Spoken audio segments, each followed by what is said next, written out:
देख रहे हैं आर्य न्यूज। रुक करते हैं आज की कुछ खास और बड़ी खबरों की ओर। आपको बता दें कि आज बिहार से हिमाचल प्रदेश तक सियासी पारा खूब चढ़ा है। भाजपा के नेता जहां उत्तर प्रदेश में अपना जोर आजमाते नजर आ रहे हैं, तो वहीं कांग्रेस नेता बिहार और हिमाचल प्रदेश में मोर्चा संभालते नजर आए। उत्तर प्रदेश के मुख्यमंत्री योगी आदित्यनाथ 5 चुनावी रैलियों को संबोधित कर रहे हैं। साथ ही प्रियंका गांधी वाड्रा हिमाचल प्रदेश में दो जनसभाओं को संबोधित करती नजर आ रही हैं। आपको बता दें कि बिहार के बख्तियारपुर में कांग्रेस सांसद राहुल गांधी ने कहा कि मोदी जी, आप लंबे लंबे भाषण देना बंद कीजिए, आप देश को बांटने की कोशिश मत करिए। आप सबसे पहले देश और बिहार के युवाओं को ये बताइए कि आपने देश के युवाओं को कितना रोजगार दिया है, कितनी नौकरियां दी हैं। आपने 2 करोड़ रोजगार की बात की थी, आपने एक युवा को नौकरी नहीं दी। तो वहीं बिहार के पूर्व उप मुख्यमंत्री और आरजेडी नेता तेजस्वी यादव ने कहा कि प्रधानमंत्री जी की भाषा का स्तर इतना गिर गया है कि कोई भी परिवार के लोग उनका भाषण सुनना नहीं चाहते। क्या बात करते हैं, मंदिर, मस्जिद, मछली, मटन, मुजरा, ऐसी वो बातें करते हैं और इनका जिक्र भी क्या करते हैं। ये उनके लिए अहम मुद्दे हैं। हम पढ़ाई, दवाई, कमाई, सिंचाई, गरीबी, बेरोजगारी, महंगाई की बातें करते हैं। बिहार में भाजपा का सफाया हो गया है और हम लोग अच्छे अंतर से बिहार में चुनाव जीत रहे हैं। साथ ही कुशीनगर में केंद्रीय गृह अमित शाह ने कहा कि 4 जून को मोदी जी की भाजपा की एनडीए की विजय निश्चित है। 4 जून की दोपहर को आप देख लेना कि राहुल बाबा के लोग प्रेस कॉन्फ्रेंस करेंगे और कहेंगे कि ईवीएम के कारण हम हार गए हैं। हार का ठीकरा भी खरगे साहब पर फूटेगा। मैं आज इस कुशीनगर के मंच से 4 तारीख का परिणाम कहता हूं।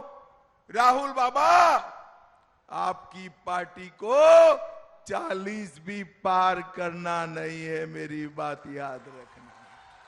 और अखिलेश बाबू, कितना भी आपके प्रति सहानुभूति से मैं बात करूं, आपका 4 भी पार नहीं होना है। 4 भी पार। देश की जनता ने तय किया है कि अगले 5 साल नरेंद्र मोदी प्रधानमंत्री रहेंगे और इसके बाद बार बार वो प्रधानमंत्री रहेंगे। भाइयों बहनों, 4 तारीख को मोदी जी की भाजपा की एनडीए की विजय निश्चित है और 4 तारीख को दोपहर को आप देख लेना, ये राहुल बाबा के लोग प्रेस कॉन्फ्रेंस करेंगे कि ईवीएम के कारण हम हारे। मोदी जी, आप लंबे लंबे भाषण देना बंद कीजिए, आप देश को बांटने की कोशिश नहीं कीजिए। आप सबसे पहले देश के युवाओं को यह बताइए, बिहार के युवाओं को यह बताइए कि आपने हिंदुस्तान के युवाओं को कितना रोजगार दिया, कितनी नौकरियां दी। आपने 2 करोड़ युवाओं को रोजगार देने की बात की थी, आपने एक युवा को नौकरी नहीं दी। यहां हाथ उठा के दिखाओ भैया, बेरोजगार, ये बेरोजगार हाथ उठा के दिखाओ। ये है नरेंद्र मोदी का नतीजा, इनकी पॉलिसी का नतीजा कि हिंदुस्तान में युवाओं को रोजगार नहीं मिल सकता। ये पहले आपके अलग अलग रास्ते थे।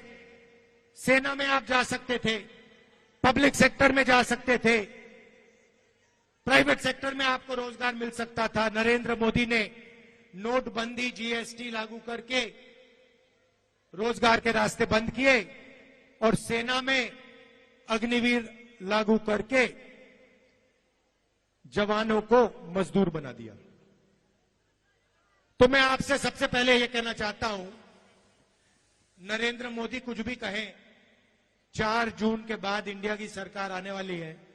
अग्निवीर योजना को फाड़ के हम कूड़ेदान में फेंकने जा रहे हैं। लोग काम की बात करते हैं और प्रधानमंत्री जी की भाषा का स्तर इतना गिर चुका है कि कोई भी परिवार का लोग बैठ करके उनका भाषण नहीं सुनना चाहता, कोई भाषण नहीं सुनना चाहता।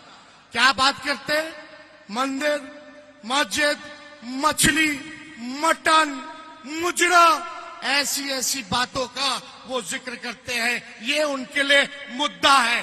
हम बात करते हैं पढ़ाई, दवाई, कमाई, सिंचाई, गरीबी के बारे में बात करते, बेरोजगारी के बारे में बात करते, महंगाई के बारे में बात करते। लेकिन प्रधानमंत्री जी को बिहार आकर के गाली देना है, लालू जी को गाली देंगे, तेजस्वी को गाली देंगे, राहुल जी को गाली देंगे। इतनी मर्यादा, गरिमा प्रधानमंत्री पद का कम से कम रखना चाहिए था। मैं आज इस कुशीनगर के मंच से 4 तारीख का परिणाम कहता हूं, राहुल बाबा, कि अगले 5 साल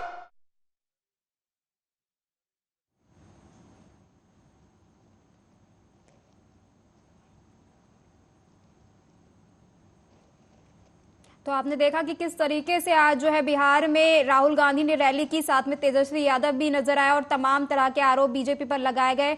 और इस तमाम चर्चा पर जुड़ने के लिए हमारे साथ बीजेपी प्रवक्ता आलोक वत्स जुड़ गए। आलोक जी, मेरा आपसे सीधा सवाल है, आज भाषण के दौरान जो है राहुल गांधी ने कहा है कि पीएम मोदी को भाषण देना बंद कर देना चाहिए। पीएम मोदी को अगर राहुल गांधी से ये सीख लेनी पड़े जी, इस आदमी को सुनने के लिए पूरा देश और विश्व इंतजार करता है, अगर वही भाषण देना बंद कर देंगे तो राहुल बाबा के भाषण को सुनने के लिए कौन तैयार होता है?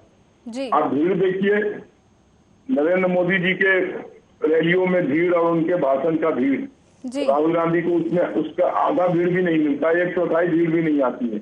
जी। और प्रधानमंत्री को, उनको किसी के कृपा पर नहीं है, उनको देश के लोगों ने प्रधानमंत्री पद के लिए चुना है, पार्टी के लोगों ने, एमपीज ने चुना है, जी। और एक बार नहीं 2-2 बार चुना है। और अभी भी मैं आपको दावे के साथ कह सकता हूँ जी। कि देश के लोग उनको तीसरी बार भी प्रधानमंत्री के रूप में चुनने जा रहे हैं। जी। इसमें कोई संशय नहीं है। इसलिए राहुल बाबा तो पहले भी ऑपोजिशन में थे, फिर ऑपोजिशन में ही रहेंगे। आज 2-4 सीटें बढ़ जाएंगी, लेकिन उससे ज्यादा कुछ होने वाला है नहीं। हम सरकार फुल मेजोरिटी के साथ बनाने जा रहे हैं, इसमें अब कोई संशय नहीं रह गया किसी तरीके का।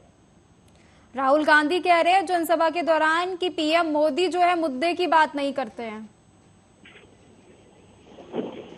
अगर हम मुद्दे की बात नहीं करते हैं तो राहुल गांधी कौन सी मुद्दे की बात कर रहे हैं? 60-70 वर्ष तक रूल किया, गरीबी हटाओ का नारा दिया, गरीबी हटा दिए। आपके कॉल को होल्ड, उन्होंने गरीबी हटाओ का नारा दिया था इंदिरा गांधी ने 1974 में, इंदिरा लाओ गरीबी हटाओ, तो गरीबी हटा दिया उन्होंने। जी। और जितने कांड, जितने स्कैम जी। कांग्रेस के जमाने में हुए, उसका टोटल $3,82 अरब के घोटाले कांग्रेस ने अपने रिजीम में किए हैं। देश को इस तरीके से खोखला और बर्बाद किया है, लूट किया है इनके और इनके सहयोगियों ने।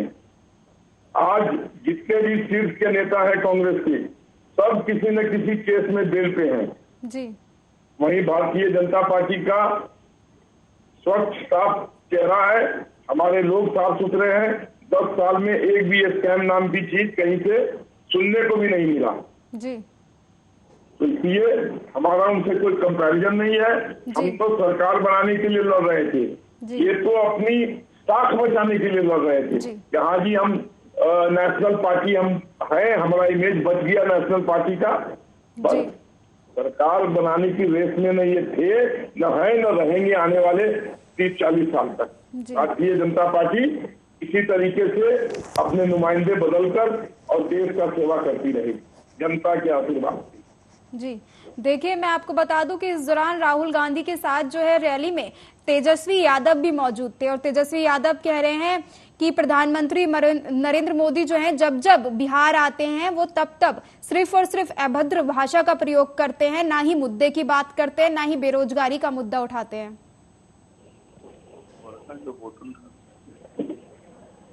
देखिए, तेजस्वी यादव को बोलने का कोई हक नहीं है, कोई मुंह नहीं है बोलने का। ये परिवारवाद की पार्टी है। अभी भी इनके परिवार से 2-2 आदमी चुनाव लड़ रहे हैं। ये बेटी और बेटों की पार्टी है। 15 साल तक इनके पिताजी और माताजी के रेजिम में बिहार में जंगल राज नंबर 1 और 2 चला। पूरा पलायन हुआ, एक इंडस्ट्री नहीं आई, बिजली के नाम पे लालटेन जलता था घरों में, सड़क नाम की चीज नहीं थी, गड्ढे से भरे थे। प्रगति का जितने भी सूचकांक है सब में इन्होंने लोएस्ट पर लाके बिहार को रख दिया और जातिगत राजनीति करके फिरौती, बलात्कार, इस तरीके की चीजों को वहां पर प्रश्रय दिया। चीफ मिनिस्टर के ऑफिस, घर पे ऑफिस में फिरौती की रकम तय होती थी, इतना फिरौती दोगे तो तुम्हारा आदमी को छुड़वा देंगे। साधु यादव और लालू यादव उनके 2 सालों ने मिलकर अनिल विश्वास की पत्नी को 3-3 बार, एक IAS की पत्नी को 3-3 बार गर्भवती कर दिया और वो बेचारा कुछ नहीं किया, अंत में BRS लेके चला गया। ये सब राज देखने को बिहार की जनता तैयार नहीं है और तेजस्वी यादव मुगालते में ना रहे। और किसी भी हालत में उनको 1-2 सीट आ जाए तो मैं नहीं कह सकता, उससे ऊपर उनकी दाल नहीं गलने वाली है। बिहार के लोग किसी भी कीमत पर उनका साथ देने के लिए तैयार नहीं है।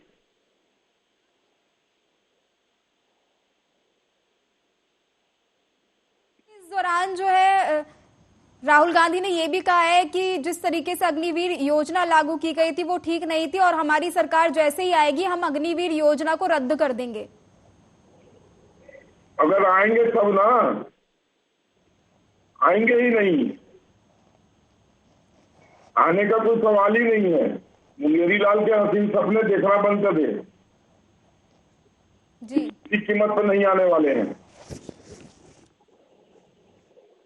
हम ऑलरेडी सरकार बनाने का जो नंबर चाहिए वो ऑलरेडी हम प्राप्त कर चुके हैं।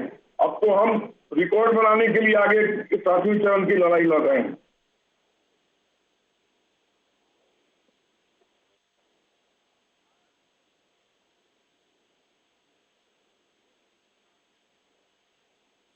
कह रहे बीजेपी ने पिछड़ों का आरक्षण छीना है। हमने आरक्षण छीना है जी, कौन सा आरक्षण रद्द किया है हमने, जरा ये बता दें। ये जातिगत राजनीति करते हैं, अगले पिछड़े की लड़ाई लड़ते हैं, मुसलमान को अपील करके अपने पाले में खींचने की कोशिश करते हैं जी, लेकिन कौन सा पिछड़े का आरक्षण हमने रद्द किया, जरा ये बता दें। जी। अगर हमने रद्द किया है तो कोई नोटिफिकेशन होगा ना, इस नोटिफिकेशन से हमने पिछड़े का आरक्षण रद्द किया, वो दिखा दे, देश को दिखा दे। नेशनल टेली, आपके प्रेस्टिजियस चैनल, आपके उच्च स्तर के चैनल पर उस चीज को प्रदर्शित कर दे तो मैं मान जाऊंगा। ये सब झूठ की खेती है। मैंने कहा ना, मेरी बात को नोट कर लीजिए, हम लड़ रहे हैं सरकार बनाने के लिए, ये लड़ रहे हैं साख बचाने के लिए। हमें और इनमें कि हमारी और इनकी लड़ाई में जमीन आसमान का अंतर है। जी, छविराज जी, आपको मेरी आवाज आ पा रही है? छविराज जी, आप मेरी आवाज सुन पा रहे हैं? जी जी। देखिए, आज जिस तरीके से जनसभा हुई है, अमित शाह कह रहे हैं कि 4 तारीख को नतीजे आएंगे और ईडी गठबंधन हार जाएगा और फिर जो है अपनी हार का ठीकरा ईवीएम पर फोड़ता नजर आएगा और साथ ही यह भी कहेगा कि इसके जिम्मेदार मल्लिकार्जुन खड़गे हैं। देखिए, बड़ा स्पष्ट है, बिल्ली को पता है कि दूध की चोरी किसने की जी, और उनको समझ है ईवीएम पर ठेकड़ा फोड़ा जाएगा।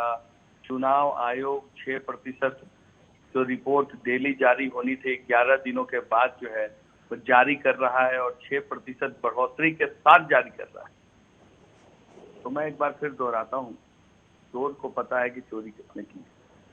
खैर, रह गई बात, क्योंकि अमित शाह जी या भारतीय जनता पार्टी के कोई भी लोग अगर कोई दावा करते हैं तो आज आप समझ सकते हैं, मैं कल भी बोलता था, आज भी बोलता हूं और कल भी बोलूंगा जी।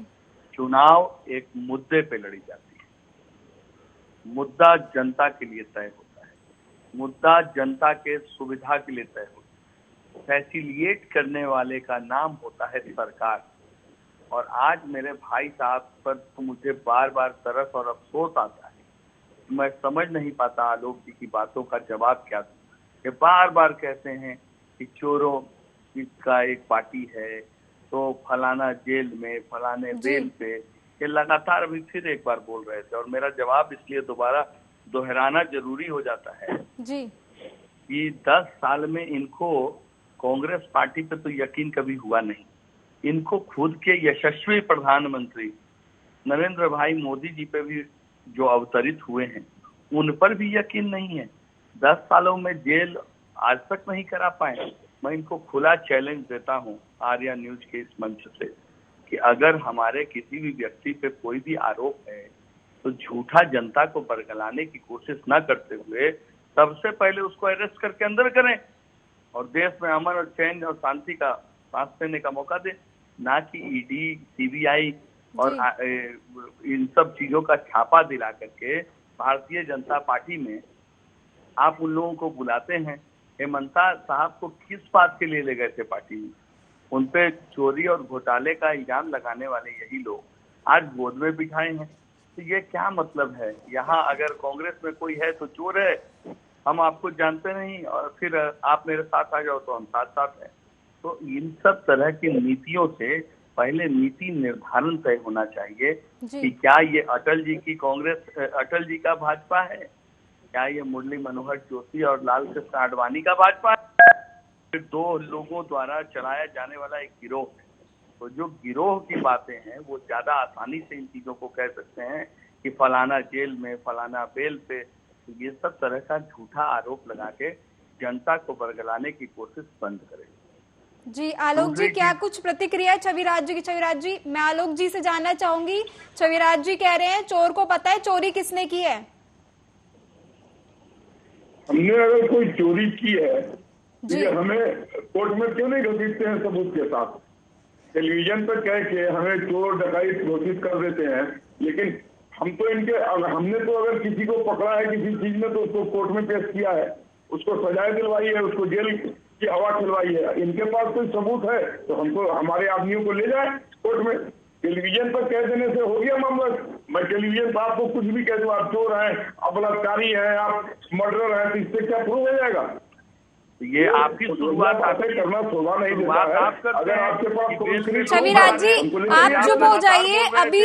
तो फिर जब कीचड़ उछालेंगे तो हाथ तो मैला होगा ही साहब। छविराज जी पहले आलोक जी को अपनी बात पूरी करने देना, फिर आप बोलिएगा। मैं आपको टाइम दूंगी, पहले इनको बोलने दीजिए। आलोक जी बोलिए। मैंने कहा ना, अगर इनके पास कोई ठोस सबूत है तो ये हमें कोर्ट में ले चले। ये सिर्फ टेलीविजन पर कह के क्यों शांत हो जाते हैं? हमारे पास अगर कोई ठोस सबूत होगा तो हम इनको छोड़ेंगे नहीं। अगर इन्होंने देश का पैसा लूटा है, इन्होंने देश के साथ गद्दारी की है, तो हम इनको छोड़ने वाले नहीं हैं। लेकिन ये क्यों चुप है टेलीविजन पर कह के? ठोस सबूत है तो चलिए कोर्ट में लेके हमको पेश कीजिए सबूत, भेजिए जेल, जैसे केजरीवाल जी जेल गए हैं, जैसे अन्य नेता लोग जेल जा रहे हैं। बातें अगर होनी चाहिए तो ठोस होनी चाहिए, कॉन्क्रीट होनी चाहिए, बेबुनियादी बातें नहीं होनी चाहिए। यही मेरा कहना है। जी छविराज जी बोलिए, क्या कह रहे थे आप? चिट भी आपका, पट भी आपका। मतलब पहले चोरी का आरोप आप खुद लगा रहे हैं, पहले बोल रहे हैं कि लोग चोर हैं, लोग ऐसे बेईमान हैं, और आज ये लोग जेल से बाहर हैं और बेल पे हैं। पहले बात आपकी और सरकार आपका। मैं वही बात कह रहा हूँ, उसी बात को आप अपने दोहरा रहे हैं कि मैं उनको अरेस्ट करूंगा। तो जब करेंगे तो कर लें, बात तो समझना चाहिए ना। बौद्धिक क्षमता इतनी होनी चाहिए कि जिन बातों पे आप खड़े हैं उस पर खड़ा होना चाहिए। कांग्रेस सदैव ये कह रही है 10 सालों की आपकी सरकार, हम जैसों को क्यों बाहर छोड़ रखा है? आखिर यही तो सवाल है। दूसरी एक बात मैं आपसे जानना चाहता हूँ, सत्ता में आप हैं और सरकार चुनाव लड़ने गई है और ये यशस्वी प्रधानमंत्री, देश के जो अवतरित प्रधानमंत्री हैं, भगवान के अवतार हैं, तो आज बिना मुद्दे की राजनीति क्यों कर रहे हैं भाई साहब? बहुत अजीब सा लगता है कि एक रेपुटेड चैनल आपको एक मौका देता है अपनी बातों को रखने का, और आम जनता तक जो आप बात पहुंचाते हैं, ये चोर हैं तो ये बेईमान हैं, तो भविष्यवाणी की बातों को आप लाते हैं कि 400 पार, 4000 पार। एक मुख्यमंत्री बिहार के सपना देख रहे हैं, 4000 पार भी बोल रहे हैं। तो ये सब टाइप का बात बंद करके मुद्दों की राजनीति करें। मांस, मछली, मंगलसूत्र और मुजरा से हट करके आम जनता की भलाई की बात करें, वो अच्छा लगता है। ये बताएं कि 2 करोड़ जो नौकरी रह गई 10 साल में, 10 करोड़ नौकरियां आप कब बांटेंगे? जैसे कांग्रेस पार्टी कहती है कि 30 लाख नौकरियां सरकार बनते ही हम देंगे। आप ये बताएं कि जो 5 किलो अनाज आप बांट रहे हैं वो 5 किलो अनाज की जगह आप उसको 10 किलो में कब परिवर्तित करेंगे। आपको ये बताना चाहिए कि जो इकोनॉमी आप बराबर कह रहे हैं कि बहुत ग्रोथ में है, तो डॉलर की कीमतें और सोना की कीमतें और चांदी की कीमतें आखिर आगे क्यों बढ़ रही हैं। आपको ये बताना चाहिए कि किस तरीके से महिलाओं के अकाउंट में आप उनको स्वावलंबन के लिए, उनको तटस्थ और मजबूत करने के लिए उनके हाथों में आप कौन सा अगला पावर देने जा रहे हैं। तो मुद्दों की राजनीति करिए साहब, ये क्या मुजरे की राजनीति कर रहे हैं। मुजरे की राजनीति अब जनता जान चुकी है, जनता समझ चुकी है। रह गई बात हिंदू मुस्लिम की, बात आप कर रहे थे, हिंदू मुस्लिम की, कभी मुस्लिम को मनाते हैं तो कभी मुस्लिम को रुकाते हैं। तो मैं पूछना चाहता हूं, एक निजी चैनल के बहुत पत्रकारा को अभी कुछ दिन पहले माननीय यशस्वी प्रधानमंत्री जी बता रहे थे कि अगर मैं हिंदू और मुस्लिम करूं तो फिर मुझे इस राजनीति में रहने का कोई अधिकार नहीं। तो फिर आज उन चीजों को क्यों बरगलाने की कोशिश करते हैं। और इस पूरे देश में हिंदू और मुस्लिम के नाम पे उन्माद किसने जगाया है, क्या बातें कर रहे हैं आप। अभी भी आपके पास वही मुद्दा है कि राहुल गांधी कौन है। राहुल गांधी क्या सरकार चला रहे हैं, राहुल गांधी क्या सत्ता में बैठे हैं, राहुल गांधी क्या प्रधानमंत्री हो रहे हैं, राहुल गांधी वित्त मंत्री हो रहे हैं। अरे आप ये बताइए कि प्याज की कीमतें कैसे बढ़ेंगी, आप ये बताइए कि एमएसपी आप कैसे लाएंगे, आप ये बताइए कि किसानों को आप कैसे ढंग से उनकी जीवन को सरल बनाने का कोशिश करेंगे। जी, आप ये बताइए कि अग्निवीर जो 24 साल में जवान जो रिटायर हो रहा है उसको आप 56 साल और 63 साल तक कैसे ले जाएंगे। आप ये मत बताइए कि 75 साल का आदमी प्रधानमंत्री कैसे बनेगा। उसमें भी राहुल गांधी को दोष मढ़ के बनना है। और 10 साल की राजनीति के बाद, 10 साल के सरकार के बाद अगर आज आपको राहुल गांधी का नाम लेना पड़ रहा है तो ये शर्म की बात है। जी छविराज जी, मैं आलोक जी से अगला सवाल लेना चाहूंगी। जी छविराज जी कह रहे हैं कि किस तरीके से बिहार में सरकार बनेगी, बताइए। बिहार में सरकार बनेगी, अभी बिहार सरकार की कहाँ है, वो तो कवायद 25 में होगी। अभी तो सरकार है वहाँ, अभी कौन सी सरकार बनवा रहे हैं। वही कह रहे हैं ना, बताइए, उनके सवाल का जवाब दीजिए। बिहार में छविराज जी कह रहे हैं ये बात, 40 के 40 जीतने जा रहे हैं। ये अभी का प्रेजेंट सिनेरियो है जी लोकसभा की। बिहार में तो कोई सरकार नहीं बदल रही है अभी। काराकाट में इनके सहयोगी दल, आप इनकी विफलताओं को सुन लें, अगर मुझे मौका देते हैं तो मैं एक सवाल करना चाहूंगा, बहुत जायज है। इनके एक छविराज जी, राहुल गांधी ने कहा है कि पहली नौकरी पहला अधिकार, ये क्या है। पहली नौकरी सरकार बनते आपका अधिकार है नौकरी, और अधिकार आपको जैसे ही क्या अभी तक बीजेपी राज में किसी को नौकरी नहीं मिली। आप बता दीजिए, 2 करोड़ नौकरियों का वादा था अग्निवीर के नाम पे झुंझुना।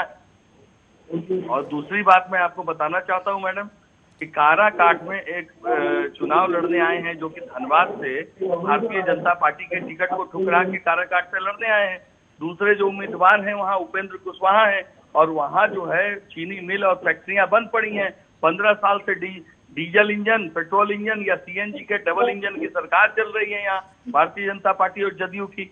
और कुशवाहा का एक तरफ नाराजगी है, क्योंकि कुशवाहा को इन लोगों ने कितना सीट दिया है, कितना जगह दिया है, ये आपको पता है। और केंद्रीय मंत्री वहां से एचआरडी के रहे हैं, उसके बावजूद आज जा करके उनके पास मुद्दा ये है कि मैं फैक्ट्री खुलवा दूंगा।